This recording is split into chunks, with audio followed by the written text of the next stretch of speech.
और अब हम आपको जाते जाते एक मोटे तौर पर एक और चीज बता देते हैं। पंजाब से, पंजाब में जो किसान आंदोलन चला मोदी सरकार के खिलाफ, उसका बहुत गहरा असर यहां दिख रहा है। नहीं, पंजाब में बीजेपी कभी थी भी नहीं थी। गुरदासपुर जीती थी, एक चंडीगढ़ तो वो कब जीती थी? जब शिरोमणि अकाली दल के साथ रहती थी। चंडीगढ़ तो केंद्र शासित है वो। हाँ, वो तो केंद्र शासित है। अगर बीजेपी पंजाब में कभी नहीं थी। 2 सीटें थी बीजेपी की। हाँ, वो जीती थी इसलिए क्योंकि शिरोमणि अकाली दल इनके साथ होता था। इस बार अलग है, अकेले। तो अकेले ऐसे भी उम्मीद क्या थी कि एक आध सीट कोई आ जाएगा, हो सकता है रवनीत सिंह बिट्टू कोई जीत जाए। रवनीत सिंह बिट्टू ने पार्टी चेंज की थी। हाँ, परनीत कौर ने पार्टी चेंज की जीत होती वो कैप्टन अमरिंदर सिंह की पत्नी है, वो लड़ रही थी। तो सब आयातित है ना। बीजेपी का कहाँ कोई है वहां? बीजेपी का कौन सा उम्मीदवार है? कहाँ संगठन है? कैप्टन अमरिंदर सिंह तो चेहरे थे वहां पर, एक बड़े चेहरा थे, लेकिन सारे लोग आयातित थे। वो वोटर कांग्रेस का है ना, जो मतलब किसान पंजाबियों के बीच, पंजाब के लोगों के बीच जो किसान बेल्ट था, वहां जो गुस्सा था, एग्रेशन था, वो वोटों में दिख रहा है यहां पर साफ तौर पर। वहां पंजाब में बीजेपी को एक अच्छा खासा नुकसान हुआ। उम्मीद थी पंजाब में कि बाउंस बैक करेगी, लेकिन ऐसा कुछ हुआ। पंजाब में मेरे हिसाब से बीजेपी थी नहीं, जहां 0 से 1 थी वो 0 हो गई। अभी देखिए 17, हालांकि वोट परसेंटेज बहुत अच्छा है, 17% के आसपास वोट लेके आई है बीजेपी। हाँ, लेकिन फाइट में है, हर जगह आप देखेंगे तो फाइट में है बीजेपी। अब देखिए, जैसे कि अमृतसर की बात करते हैं, आपको पता है अमृतसर एक हॉट सीट थी, वहां से बीजेपी जीती भी थी। वहां पर अभी बीजेपी की क्या स्थिति है? नहीं, वहां से तो अरुण जेटली खुद ही हार गए थे। 15,000 वोटों से पीछे चल रही है यहां पर बीजेपी।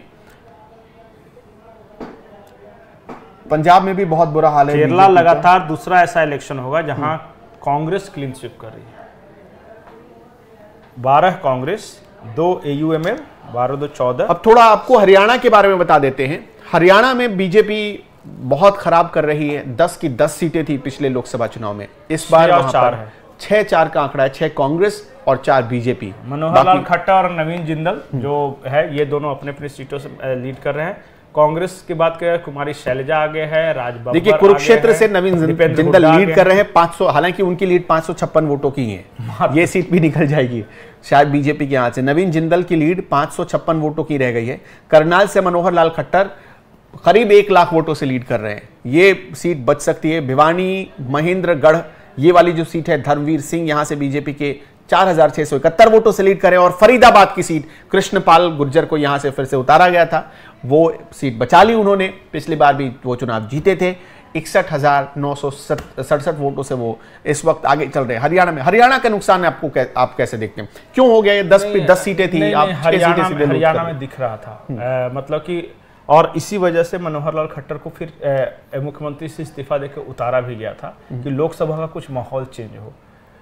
वो देखिए, वहां अभी 2 इलेक्शन से क्या हो रहा था कि एक तरफ जाट हो जाते थे और एक तरफ बाकी सारे नॉन जाट यूनाइट हो जाते हैं। जाट मुस्लिम एक कॉम्बिनेशन। इस बार क्या किया कि वहां मतलब इस तरह का डिवीजन हुआ ही नहीं जाट और नॉन जाट के बीच में।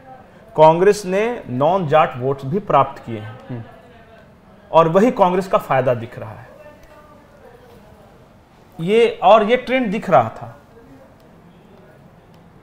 देखिए, जाट के खिलाफ क्यों गोलबंद होते थे? जाट जब एग्रेसिव होंगे, जैसे विधानसभा चुनाव अगर कभी किसान आंदोलन अगर कर देंगे, हरियाणा के जाट एक तरफ रहेंगे, बाकी लोग किसान आंदोलन का साथ नहीं देंगे। या फिर बड़ी बात, रोहतक से पिछली बार चुनाव जीते थे दीपेंद्र सिंह हुड्डा। इस बार भी वो जीतने के कगार पर हैं। 1,22,000 वोटों का मतलब वो फासला हासिल, मतलब गेन कर चुके हैं, वो लीड ले चुके हैं। गुड़गांव से राजबब्बर की लीड 22,000 वोटों की है। सोनीपत से सतपाल ब्रह्मचारी की लीड 2,173 वोटों की। हालांकि ये सीट फिसल सकती है कांग्रेस के हाथ से, लेकिन उधर देखिए कि आप नवीन जिंदल की जो सीट है वो कुरुक्षेत्र। एक इंटरेस्टिंग है, मैं बता रहा हूं, बिहार में आरजेडी कौन कौन सीटों पे लीड कर रही है? 5 सीटों पे लीड कर रही है बिहार में। उसमें एक औरंगाबाद की सीट है जहां सुशील सिंह लगातार पीछे चल रहे हैं। अभी खैर 7,895 वोटों से पीछे हैं, पर पीछे चल रहे हैं। दूसरी सीट जहानाबाद की सीट है जहां सुरेंद्र प्रसाद यादव आगे चल रहे हैं और दूसरे नंबर पे है चंद्रवंशी जी। मीसा भारती पाटलिपुत्रा 33,000 से ज्यादा लीड ले ली। अच्छा, मैं मोटे तौर पर आपसे ये समझना चाहता हूं कि क्या जो राजपूतों का इस बार विरोध था वो उत्तर प्रदेश में काम किया गया? आपको लगता है कहीं नहीं, वो बिखर गए? देखिए, वो क्या है ना कि वो ऐसा नहीं है कि वो स्पेसिफिक हराने के लिए नहीं थे। कुछ सीटों पे मैं नहीं बोल सकता, लेकिन एक जो माहौल होता था ना कि एकजुट के जोश के साथ जो वोट देना है, इस बार नहीं हुआ है।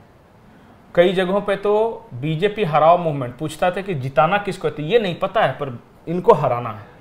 अरे भाई हराना है पर जिताना किसको है, हम किसी को भी दे देंगे पर इसको नहीं देंगे, तो वो बिखरा है वोट।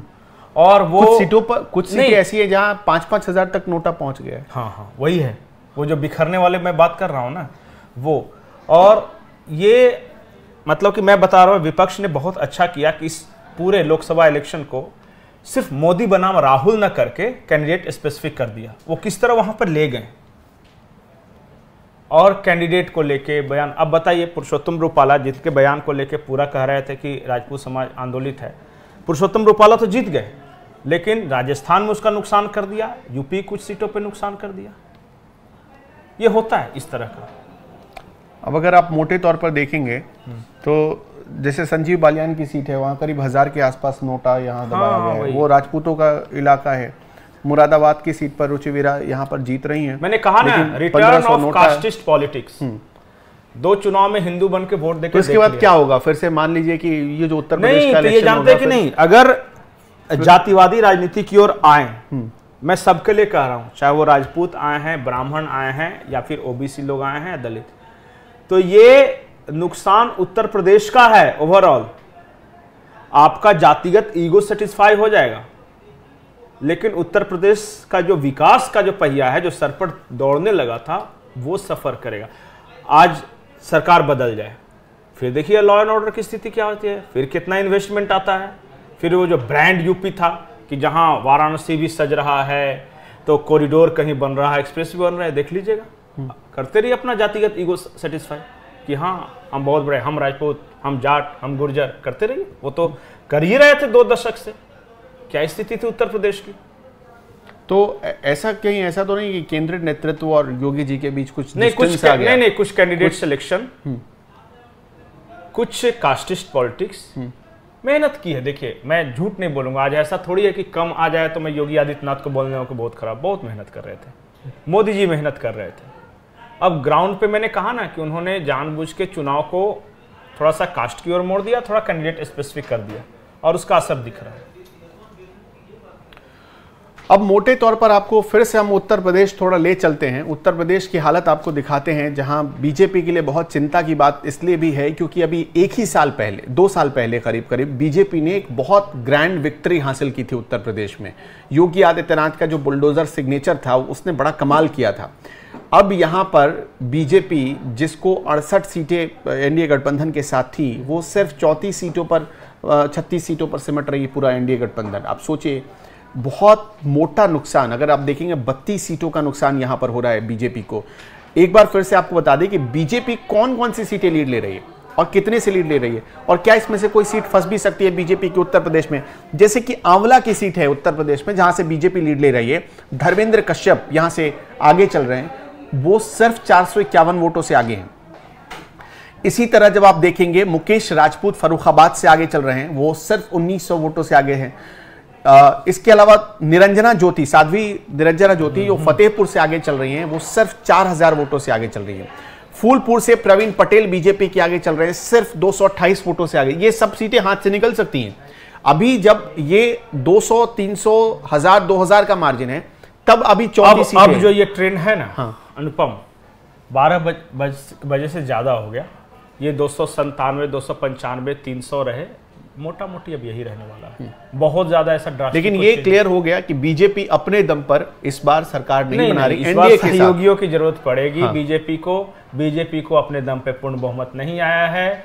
चंद्रबाबू नायडू और नीतीश कुमार इस सरकार में न सिर्फ महत्वपूर्ण भूमिका में रहेंगे, बल्कि चाबी भी उन्हीं के पास रहेगी। हाँ। कब किसी को टाइट कर देंगे, क्योंकि भाई एक इन दोनों पार्टियों में अगर समर्थन वापस सबसे बड़ा संयोग ये देखिए कि 2 दिन पहले ही नीतीश कुमार आए, कल ही वो गए वापस पटना लौटकर। 2 दिनों में नीतीश कुमार के साथ प्रधानमंत्री भी मिले, अमित शाह भी मिले। कैसे बदलता है इंसान की तकदीर, कैसे बदलती है। जिस नीतीश कुमार को पॉलिटिकली रिटायर्ड कहा जा रहा था, वो अचानक न सिर्फ सिंगल लार्जेस्ट पार्टी बनते हैं बिहार में, बल्कि केंद्र सरकार की चाबी भी उनके हाथ में आती है। जिस चंद्रबाबू नायडू को 1 महीने पहले तक राजनीतिक बियाबान में भटकता हुआ यात्री बताया जा रहा था, कि कहीं कोई स्कोप नहीं है। उन्होंने न सिर्फ आंध्र प्रदेश में सरकार बनाया बल्कि केंद्र सरकार की भी चाबी है। ये मुझे अटल जी वाला जमाना याद आ रहा है कि नीतीश कुमार और चंद्रबाबू नायडू, देखिएगा इस बार एनडीए का मान लीजिए कि अभी नीतीश संयोजक बनाया जाएगा, इस बार नीतीश कुमार और चंद्रबाबू नायडू अलग हो जाते हैं तो गिर जाएगी सरकार, पूरी तस्वीर बदल जाएगी, गिर जाएगी। लेकिन मुझे अभी भी भरोसा है कि अगर एनडीए की उधर ओडिशा में देखिए बीजेडी के आसपास सीट रहती है, बीजेडी पहले ही अलग हो गई है, नहीं 300 के आसपास सीट रहती है, तो बहुत कुछ निर्दलीय जीते हैं। उन सबको देखिए, निर्दलीय तो जीतते भी है सत्ता के तरफ रहने के लिए। बीजेडी की दो सीटें हैं, कुल 21 सीटें उड़ीसा में, जहां 18 सीटों पर बीजेपी अच्छा गेन भी कर रही है। जैसे उड़ीसा जैसे उड़ीसा बहुत अच्छा कर रही है, उड़ीसा अच्छा कर रही है। सबसे ज्यादा संबित पात्रा वाली सीट की बात बता देते हैं आपको। संबित पात्रा का क्या हाल है जरा वो देख लेते हैं। वो जीत रहे हैं या हार रहे हैं। पूरी सीट से 37,335 वोटों से संबित पात्रा ने लीड ले ली है।